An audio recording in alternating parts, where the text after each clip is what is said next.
I smoothed down the loose folds of my carefully chosen Zara dress as I stepped into my family's weekly Saturday lunch in Austin. The $25.00 price tag would give Uncle Leo exactly what he wanted. Another reason to poke fun at my supposedly dire finances. If he only knew the modest sapphire studs in my ears cost more than his entire condo. "Oh, Vanessa's here," Uncle Leo announced as I entered the bright dining room overlooking Lady Bird Lake. "Still wearing that dress from 2 New Year's Eves ago, huh?"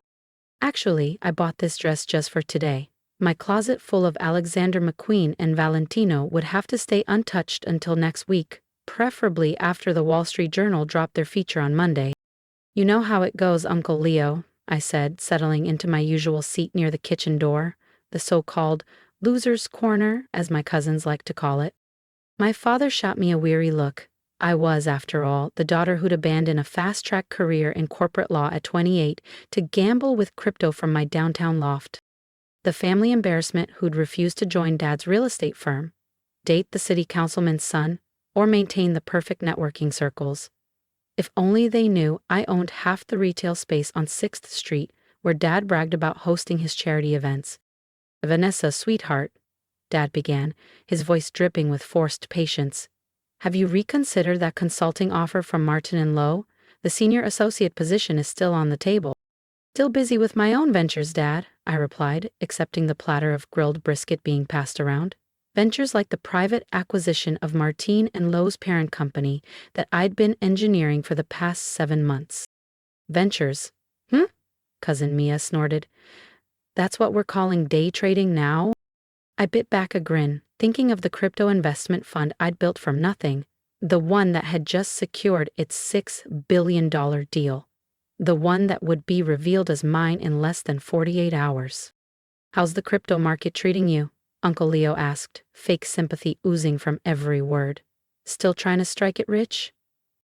I thought about my net worth, shielded behind LLCs and discrete offshore accounts, $410 million, 0 cents, as of yesterday, though Monday's article would probably push it even higher. "Getting by," I murmured, playing the part they'd written for me. The reckless trader, the black sheep, the cautionary tale they used to terrify their kids into staying on the safe path. My phone buzzed silently, a message from my COO. "WSJ article finalized for Monday, holdings secure. Just say the word."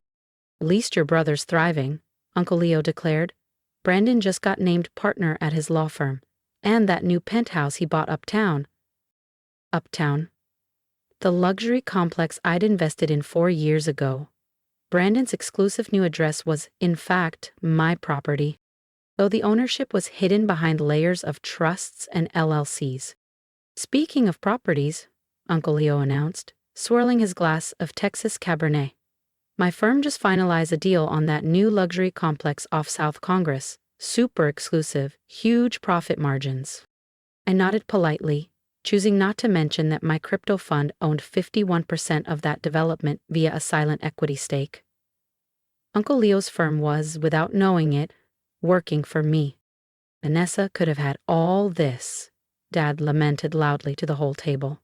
"Top of her class at UT Law, could have written her own ticket anywhere. But no, she had to go chase this crypto thing." "Someone's got to be the family screw-up," Cousin Mia chimed in, flashing her new tennis bracelet across the table. "Not all of us can be successful." The bracelet was a cheap knockoff of the Cartier piece I'd bought last spring, the real one, not the hollow imitation Mia wore. But tonight wasn't about showing off wealth. Tonight was about letting them dig themselves in deeper. "More wine, Vanessa?" Aunt Rosa asked, her voice honey-sweet. "I imagine you need it, living in that little studio and trying to scrape by." My little studio was in fact the entire penthouse floor of a high-rise overlooking Lady Bird Lake, the same building I'd quietly acquired through an LLC 2 years ago. The modest lifestyle they loved to pity was a carefully designed facade, hiding everything I'd built while they weren't looking. "Thank you, Auntie." I accepted the glass, glancing at my phone beneath the table. Another message had come through. "FT wants exclusive interview for Sunday's front page." Word spreading fast. Tomorrow, they'd all learn that the so-called family failure had built something staggering. That the daughter they dismissed as naive had created one of the most profitable crypto hedge funds in Austin, that the cousin they mocked for day trading had quietly been buying up half the real estate they bragged about. But tonight, I'd let them enjoy their illusions one last time. Did you hear about the Montgomery acquisition? Cousin Mia bragged, lifting her chin and tapping her fake Rolex. Biggest deal of the quarter. My team ran point on negotiations. I hid my smile behind the rim of my wineglass. The Montgomery deal had actually been structured by my fund, with Mia's firm handling only the closing paperwork. They were so low in the transaction chain, they had no idea who truly owned the assets. How impressive, I murmured as another message lit my phone screen. WSJ wants to run the story alongside FTT. Your call. You ready, Vanessa? Aunt Rosa leaned forward, her diamond pendant sparkling in the chandelier light. It's not too late to rethink things, querida. Your father could still pull some strings for you at the firm. I set down my fork. Thanks, but I'm good with the choices I've made. Far more good than any of them could guess. My crypto hedge fund had outperformed every major investment firm in Texas for the past 3 years. And the mysterious investor everyone in the business press was buzzing about? That was me. The so-called family disappointment they never stopped mocking. Comfortable didn't even begin to describe it. Mia snorted. In that tiny loft of yours? Still driving that old Subaru?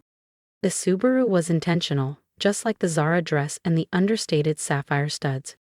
Because real success wasn't flashing labels or showing off bank balances, it was about quietly building something monumental while no one was watching. Speaking of investments, Uncle Leo chimed in, swirling the dregs of his Cabernet, we just acquired that new boutique hotel off South Congress. Very hush-hush, limited partners only. I nodded, recalling the paperwork I'd signed barely a week ago. My fund owned 60% of that hotel through a shell company. Uncle Leo's firm was merely managing it on my behalf, oblivious to who truly controlled the asset. Vanessa used to have so much promise, Dad said with a weary sigh to nobody in particular. Top of her class, perfect resume. Now she's glued to her laptop, gambling on crypto from her couch. Such a waste, Cousin Mia chimed in, flicking her hair as she admired her cheap tennis bracelet, glinting under the chandelier. My phone vibrated again. A stream of photos from my team in Singapore, glossy renderings of a $500 million 0-cents commercial complex. The deal would be announced alongside my reveal on Monday morning. More potatoes, honey? Aunt Rosa offered, nudging the bowl closer. I imagine you're pinching pennies these days. I took a polite scoop, silently thinking about the Michelin-starred restaurant I co-owned downtown, the private chef who stocked my real kitchen, and the wine collection in my penthouse cellar, worth more than Aunt Rosa's entire net worth. You know, Mia drawled, her tone dripping with faux sympathy, my firm is always hiring paralegals, in case you decide you want, a real job. I appreciate that, I replied smoothly, flicking my gaze back to my phone just as another message pinged. Forbes wants cover story, youngest female hedge fund billionaire angle. Billionaire. The word practically hummed in my mind. By the time Monday rolled around, the family failure would become the wealthiest member of the entire clan by several magnitudes. At least try dressing properly for lunch, Vanessa, Aunt Rosa called out, voice sharp. That dress looks like it's off some department store sale rack. Sorry, Auntie, I said sweetly, neglecting to mention the Valentino gown hanging in my closet for Monday's press conference. I'll try to do better. My family called me a failure over brisket and cheap wine, but in 48 hours I'd be the billionaire who secretly owned half their bragging rights. Stick around, and don't forget to subscribe for more stories where the underdog comes out on top. Such a pity, Dad murmured to Aunt Rosa, shaking his head. Vanessa could have had it all. The perfect legal career, the right social circles. If only they knew, I'd already had more than any of them could dream. My fund managed over $4 billion in assets. My investment portfolio included ownership stakes in half the premium properties in Austin. My network wasn't built on country club small talk, it was built on relationships. With CEOs, government ministers, and actual billionaires. not the local socialites they worshipped like royalty. More wine, Vanessa? Uncle Leo asked, his voice dripping with smug concern. Might help you cope with, the career situation. If he only realized that I owned the vineyard producing the very Cabernet he was sipping. That his precious membership in the exclusive Texas Reserve Wine Club was at a winery my fund quietly acquired last year. That every downtown development he boasted about had to pass through my final approval. The lunch dragged on, a steady stream of polite jabs and passive-aggressive barbs. Each one elevated tomorrow's coming revelation from simply satisfying to downright legendary. They were practically scripting their own humiliation.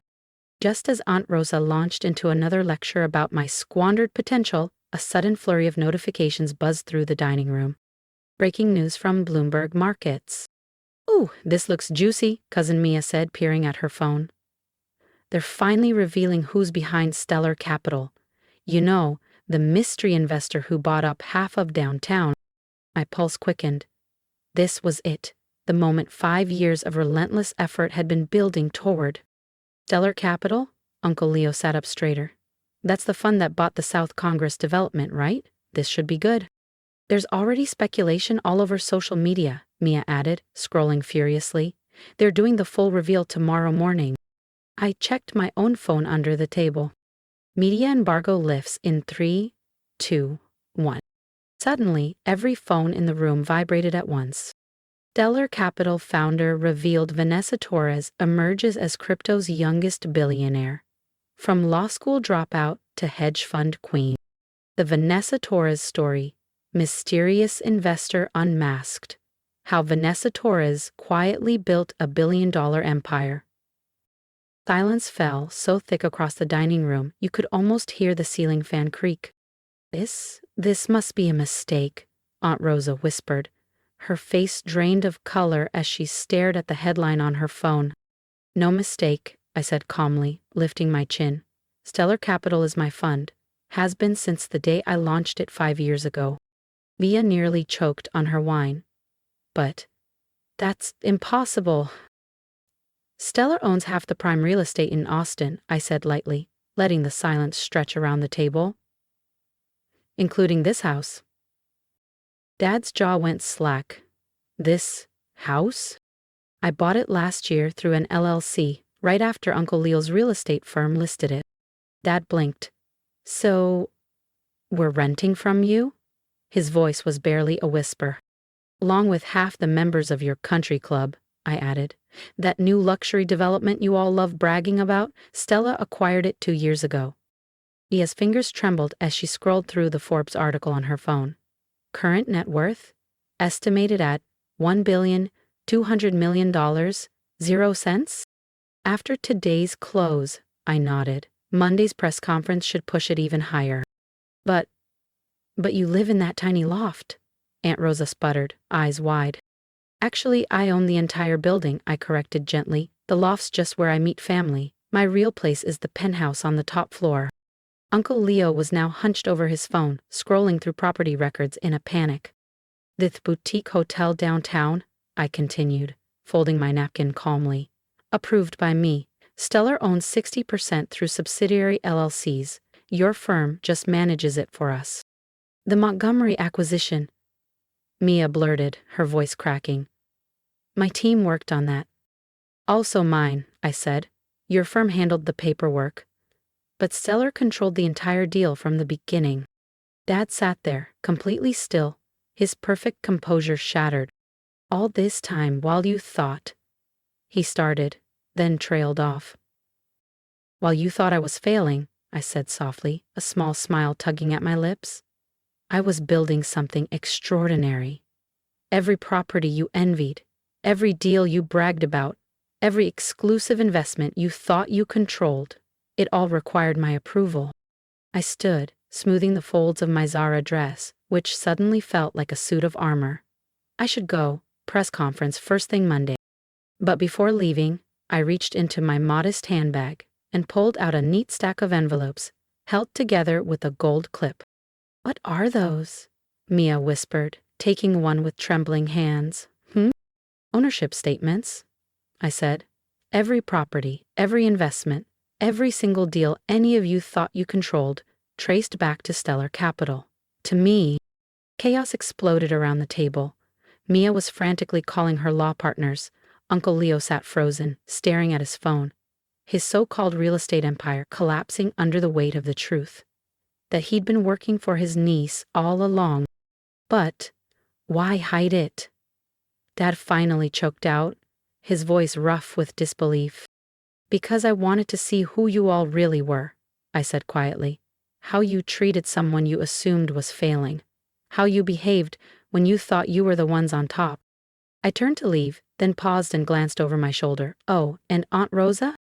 She blinked at me, speechless. About this dress. I held up my phone, revealing a photo of the racks in my custom-built closet. Rows of couture gowns and designer pieces shimmering under perfect lighting. My wardrobe is worth more than your entire house. Gasps rippled around the table. I just chose Zara tonight. Sometimes, real success isn't about flashing wealth. It's about watching people show you who they truly are. The next morning, I stepped out of the private elevator into the polished marble lobby of Stellar Capital's real headquarters, a sleek glass tower glinting in the Austin sun. My Zara dress had been traded for a tailored Chanel suit, my modest sapphire studs replaced with flawless diamond drops. The press conference unfolded in a whirl of cameras, flashing bulbs, and shouted questions. But one moment burned itself into my memory. A reporter leaned forward, microphone in hand. "Miss Torres, why keep up the act for so long? Why let your family and the world believe you were struggling?" I thought of all the awkward family lunches, the quiet digs, the pitying stares, the smug laughter. Because success isn't only about money, I said, steady and sure. It's about knowing who people truly are. Sometimes, the best way to build an empire is to let the world think you've got nothing. While they're busy mocking your failures, I let a small smile flicker across my face. They never see your triumphs coming. If you've ever been underestimated or labeled the family disappointment, I hope my story gives you strength. I'd love to hear your thoughts. Drop me a comment and tell me, have you ever hidden your true success until the right moment, or are you still waiting for your reveal? Your stories inspire me, and I want this to be a place where we all lift each other up. If my journey taught me anything, it's this. Sometimes your quiet work in the shadows is the most powerful thing you'll ever do. Don't let people define your worth based on your clothes, your car, or your job title. Success isn't just about the number in your bank account. It's about freedom, choices, and knowing who deserves a seat at your table. Let them laugh while you build. Let them gossip while you plan. And when your moment finally comes, step into it without apology. If my story resonates with you, hit subscribe so you don't miss what comes next. Because I promise you, the best revenge isn't anger or spite. It's living a life so extraordinary that the people who doubted you have no choice but to watch. Let's keep building quietly and triumph loudly.